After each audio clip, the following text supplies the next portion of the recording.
Nzalwa nubolalela uvula izindlebe ulalele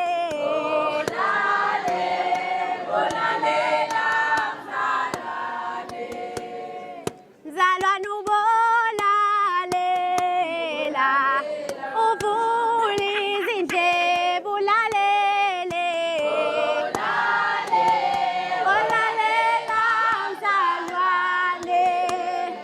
Nzalwa nubolalela uvula izindlebe ulalele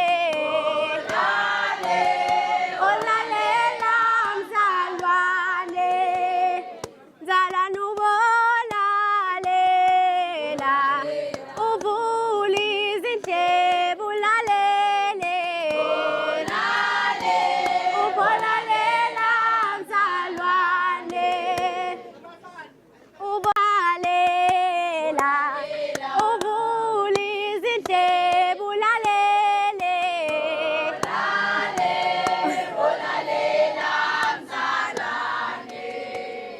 Nzalwa nubolalela uvula izindlebe ulalele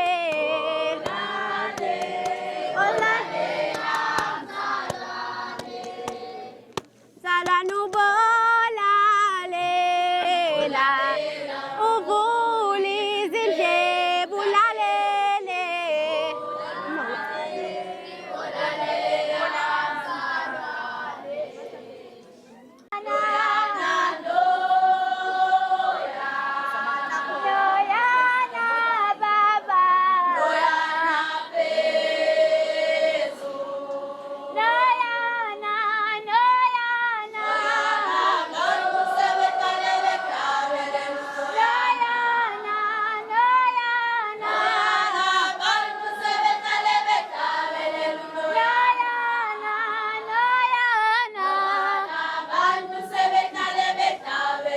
Loyana baba Loyana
phakathi okuthandayo futhi ukubona abantwana bephumelela. So kithina ke we are honored today because sino Mrs. EN Mtatane. Miss Buangaliana siyambona Mrs. Mtatane. Zophakamisa isandla nje khona bezombona sithi shine Mrs. Mtatane shine. Sino Dr. Mkhonto okhona phakathi kwethu udokotela. So no Mr. Sishi okhona phakathi kwethu. Bese siba no baba uMr. Mdabe weTafelkop Tax Association ophakathi kwethu. So siyajabula kakhulu ke by NPO ubumbano lwamaZulu. Uma nikhumbula kahle siyakhumbula ukuthi on Thursday besingekho sikuma awards angithi. Ibona ke abantu ade besimemile laba bejabulela umsebenzi abawubonile wenziwa isikole. Base bethi cha abasibonge njengesikole. So sijabule kakhulu as a school iMathinta Secondary School ukubona umphakathi urecognize into eyenziwa uthisha nabafundi. Ngicela sibashayele izandla.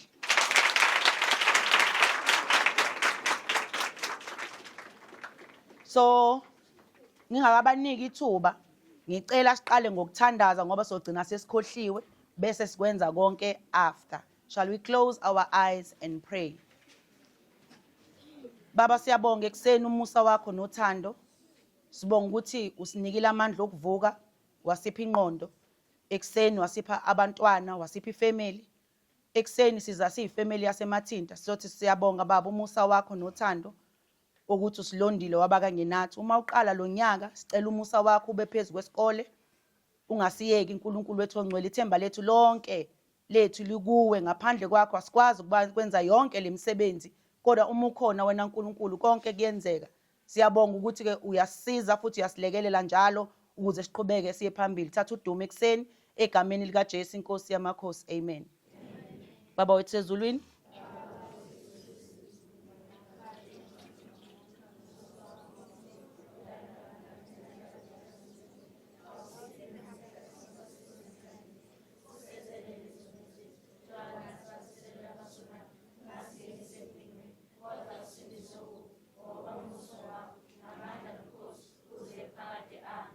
open your eyes, morning, boys and girls. Ngicela ukubanika ithuba.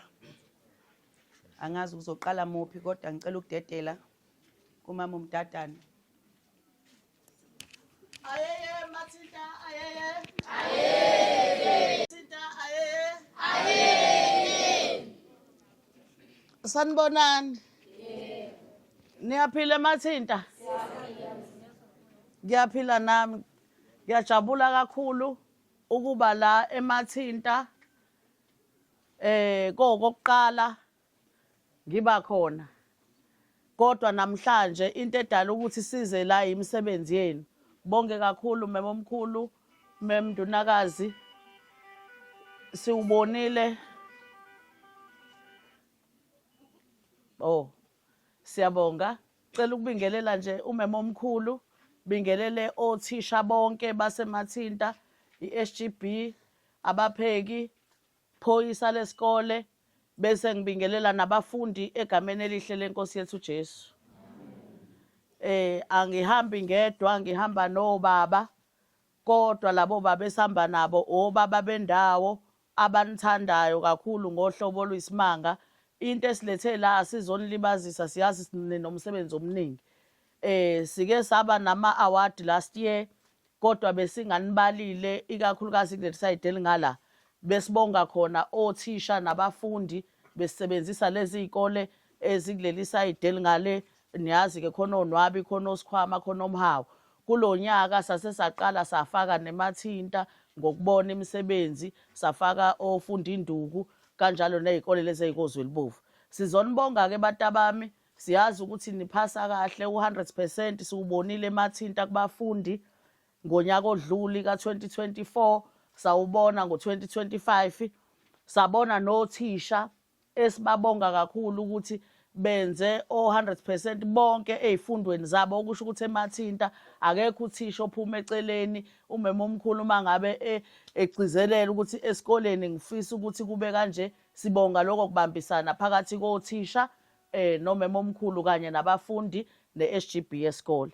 Okwethu ke sizohalalisa ke bothisha la phakathi kwethu siphethe isitifiketi esatholwa iMathinta ekuyisona esikhombayo ukuthi iMathinta yenza kahle. Zayihlukene izitifiketi igaba ezu4, okusho ukuthi iMathinta ibe unumber 2 wethu, okuyinwabi kwaba iMathinta okuyizona izikole ezasenzela 100% bathole izitifiketi ezifanayo.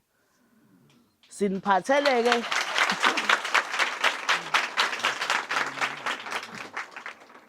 siniphathele ke njengesikole ngoba siyafisa mema omkhulu bothisha ukuthi ngonyaka ozayo njoba izinga sizobe silinyusile, nathi thina siwumphakathi saba khona la eNgonyameni.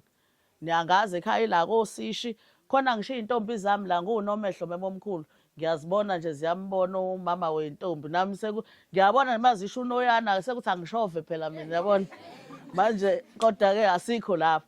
Ngifisa ukuthi nje niyasazi sizoneseka. Siyafisa ukuthi nomntwana noma ngathiwa kanjani noma ngathiwa isiphi isimo, wonke umuntu ayimisela. Akekho umzali ofisa ukubona ingane yakhe ingaphumeleli. Siyacela ke bantu abami ningabahluphi othisha ningafani nathi esasikuhlanganisa konke siyafunda siyasina siyagana dume yonke into ekhanda. Akwesithi nje masisesikoleni ufocus wazi ukuthi uzomthola uRafaela noma usuqeda isikole uyobe khona niyezwa bantu abami. Ikakhulukazi nina nje nisayigcinile niyigcine ngempela niyezwa. Nane senayibhubhudla bese ningabe Okay. Phela ulimi lethu lase nakithi kusho njalo.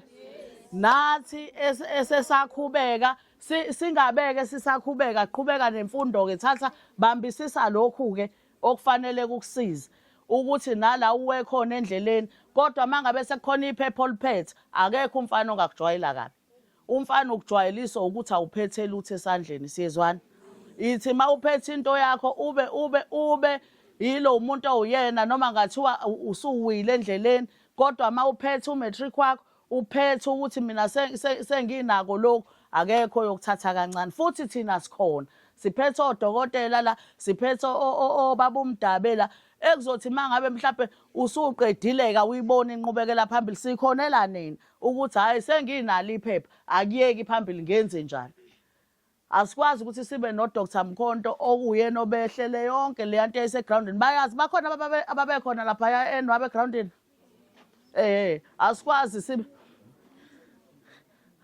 asikwazi ukuba nabantu abanjenganalabo baba bahluleke ukulekelela nina ukuthi niye phambili na kanjalo nabafana bantu abami babafana sijwayele ukuthi masenza izinto sinishiye ngemumva kanti nina abona abakhulu abonisa laba abancane.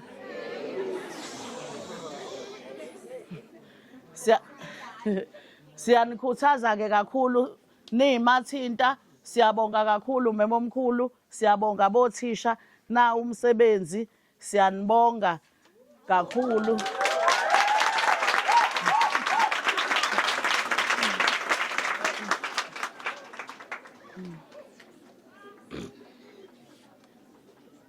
Okay, le certificate sifisa ukuthi ngonyaka ozayo kuphinde futhi kube khona esinye kube umlando. Into eyodala ukuthi sibe khona ngiyazi ukuthi imathinta inometric 170 100 bani. So siyafisa ukuthi nakulonyaka nani nenze kahle ukuze ziloku ikhulile nje mama omkhulu eoffice ezala. Angithi ngiyabona siveza ukuthi ubumbano lwamaZulu na umkhandlu wethu naye nebadge yesikole iyavela. Eseni mangase le certificate ningasihloniphi nina enisele niyobe nibulala umem nabulala labo thisha abanithanda kangaka.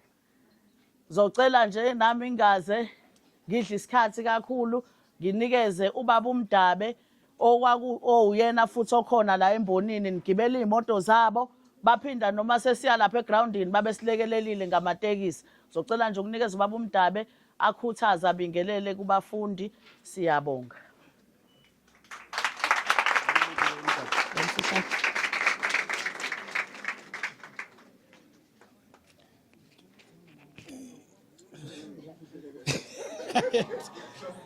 Yafa. Phambili ngemfundo phambili. Phambili ngokuhlonipha othisha phambili. Phambili ngokuhlonipha abazali phambili. Hayi angibonge mama Mtatani ithuba elincane ngilitholayo likhulu kumina. Akukho ngingakusho okuningi sokukhulumile. Into kodwa engithanda ukuthi ngiyibonge kuqala ngicela ukubonga kakhulu othisha basemathinta. Ngiphinde ngibonge uthisha omkhulu wakhona ngoba umvuzo wale certificate sisho inhlonipho kubafundi. Nisithole certificate ngoba nihlonipha. Awukwazi ukuphasa esikoleni ungahloniphi. Ukufika late esikoleni akukho right. Kukhona lento ke bafowethu eyayenzeke ukuthi ulokhuze ukuthi thiwe gqoka uthayi uyabonakala ulengisile awusagqokile lapho suwufakile mangabe umfundi nje mawufuna ukuba clean njenganami nje ngicathi uyangibona njani yabo fanele uthanda into eclean makuthiwa uformal ba formal mawusport ba sport kahle ngendlela eright kodwa yonke leyo nto iqala apha ekhaya ukuthi hlonipha abazali bakho, hlonipha abafweni, hlonipha odadewenu, uzokwazi ukuhlonipha othisha. Bafowethu-ke nina abancane njengoba nikhona la, ngiyacela ngisho into engiyaye ngiyibona, ngisho ukuthi nina niyayenza kodwa ningayenzi ngoba yimbi. Khona lento lena yeyidakamizwa. Ngicela ningalinge nize ningene kuleyo nto. Into yesidakamizwa iyalibulala izwe. Sinabafowethu siney'ngane ey'hlala emgwaqweni zidla idakamizwa, hhayi ukuthi azinawo amakubo, zinawo, yini zikhishwa yidakamizwa. Uma ngabe uhlakaniphile-ke emqondweni wakho, uyaye ufune into ezokuyisa phambili. Ungathi-ke ngoba mina ngusihlalo wamatekisi, angithi uyangibona ngimfishane ngimncanyana, osihlalo bajwayele ukuba bakhulu babe bade kube insizwe ey'khulile. Mina uyangibona yini, ngikhethwe ngomqondo ukuthi kubonakalile ukuthi ngingakwazi ukuhola inhlangano. Ungathi-ke bafundi-ke njengoba nibona ngusihlalo bese nithi umuntu uzosebenza athenga itekisi azofaka itekisi emgwaqweni. Ayikho imali etekisini futhi akho nqubekela phambili etekisini. Itekisi nje into yabantu abaphantayo, laba abahlulwa isikole, laba abangalalelanga, uyabona nje laba nje abangafunanga ukuzwa uthisha. Kubalulekile ukubona umbombo kathisha, kubalulekile ukuphasa ugrade 12. Ngiyabonga.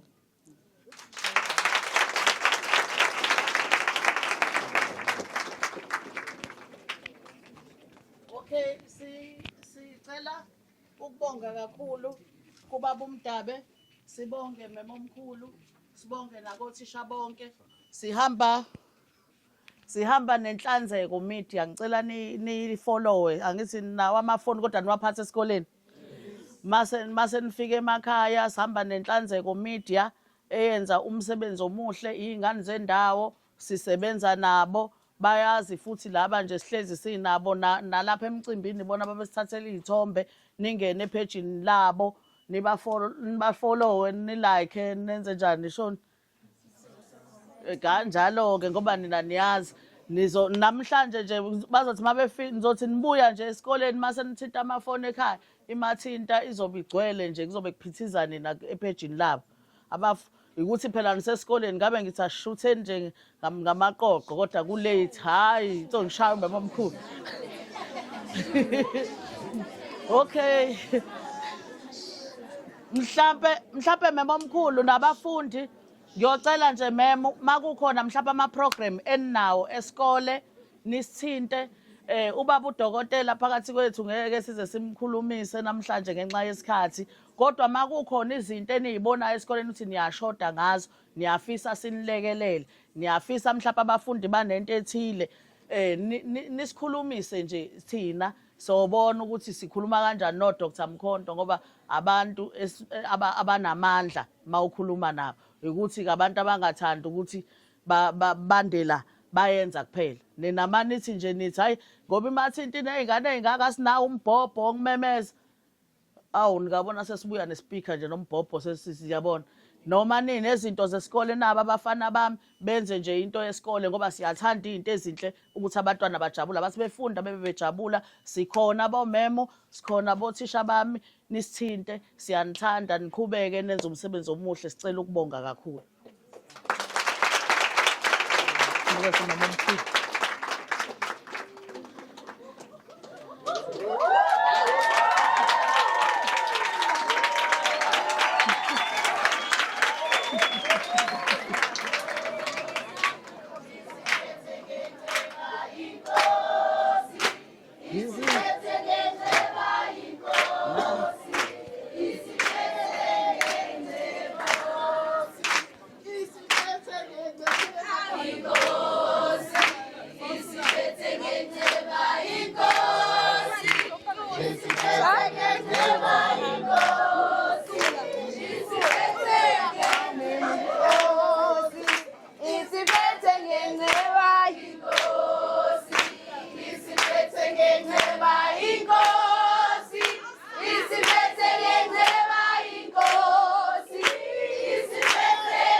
Inkosi isiphethe ngenceba, inkosi isiphethe ngenceba. Ngebalo imathindalena abayaziyo abazange imathindalena abayaziyo abazange bayibo abazange bayibo abazange bayibo abazange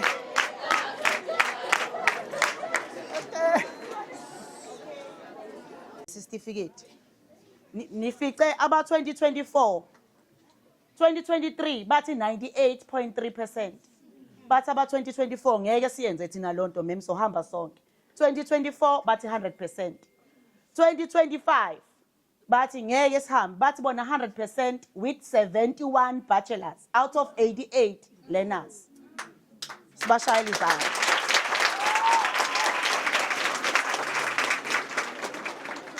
So lo 71 out of 88 wawenza u81%. Kusho ukuthi ke ku 2026 akekho umfundi ongazi ukuthola ubachelor. Sesiyayazi formula ukuthi ithini. So uma njalo ungena ngizosiphina lapha meningena nje wazi ukuthi siyakumangalela sithi 100% or nothing. Shaya izandla.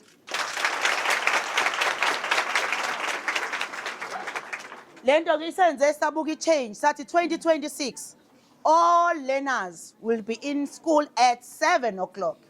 So akekho umfundi ngo7 ozobe ngekho ngoba ngeke sisho ukuthi ubani uthisha ongenayo. 7 o'clock meningaphakathi bonke abafundi bangaphakathi abazali bayazi banitshelile ngithi. So 7 o'clock singaphakathi siyaqala ukufunda. Enye into esibalekelayo kunabafundi ahlale bemiswa ngaphandle ngenxa ukuthi ama homework ababhalile. If uthisha engakafiki wena unelungelo lokuthi ubuwenza ihomework yakho ngoba ukwazanga ukuyenza ekhaya. So akekho kumfundi ozomiswa la ngaphandle kuthi ihomework akayenzanga ngoba sonke singena bani? 7. Siyezwana? Yes. Grade 8 uzozibuza wena ukuthi why kuthiwa nathi 7? Sinenkinga yezingane ezingakwazi ukureada. So by 7 ugrade 8 uma ngabe ngenamuntu bazoreada izincwadi. Ngoba silungiselela u2030 siyazi kahle ukuthi mesifika kulo century wonke umuntu uunderstanda ngempela education ukuthi kwenzakalani. Asikwazi kuba nomfundi esothi sithi akaride kucaca ukuthi amagama kawaboni. So sonke ke isikole singena ngo7 ukuze uthisha nje afike ekseni neweather futhi yasikhathaza ngoba kuyashisa. So ngenkathi seku after break abanye usuke sebekhathele ngoba kuyashisa. Kodwa uma singena ngo7 bayakwazi uthisha laba ngasema period okugcina at least ukuza neactivity ngoba ekseni ukwazile ukuthi akubone. Ngoba ayikho into esizokhuluma ngayo sithi iweather siyayazi inje but ayisho ukuthi asishintshe but let us change our strategy of teaching and learning. Kuyezwakala? So sizokwenza kanjalo ke siyabonga kakhulu niphinde nisenze lokhu kujabula kusenze ukuthi sishintshe nathi indlela esibheka ngayo sithi cha sesifuna more. Le ngane seKloof asisabi ukuthi mesisemathinta sithi sinenkinga ukuthi seKloof ukuthi useKloof usemathinta ama results fanele aphume. So abantwana bethu ke siyathemba grade 12 ukuthi sizokwenza lokho okubhalelwa esitifiketini okunye akukho. Sibonga kakhulu. Learners now we are late with 10 minutes but we'll cover 10 minutes. Can we march into our classes? Thank you so much.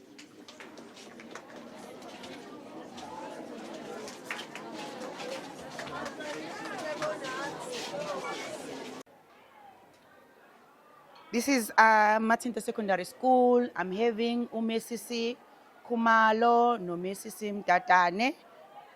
Ama-cleaners ami lawa babuya ngiphekele nangama-Saturday. So ngiya appreciate ukuba khona kwabo to say thank you emsebenzini esiwenzile ngaphandle kwabo bese ngesikwazi ukuphumelela. So bonke bayingxenye akusikhona ukuthi othisha kuphela but nabantu abasilekelelayo which is a non-teaching staff siyadinga ukuthi si recognize sibonge umsebenzi wabo omuhle. Thank you. This is Principal of Matinta Secondary School, Mrs. Ndunakazi. Today, besivakashelwe NPO under Ubumbano, Lwamazulu, with congratulating Matinta Secondary School with their performance of 2025. as we all know that we receive 100%. Also, all subjects we receive 100, sithole 100, obtain 100%. So, sithanda ukudlulisa ukubonga kakhulu kwi-community ngokuthi isi-recognize with good results.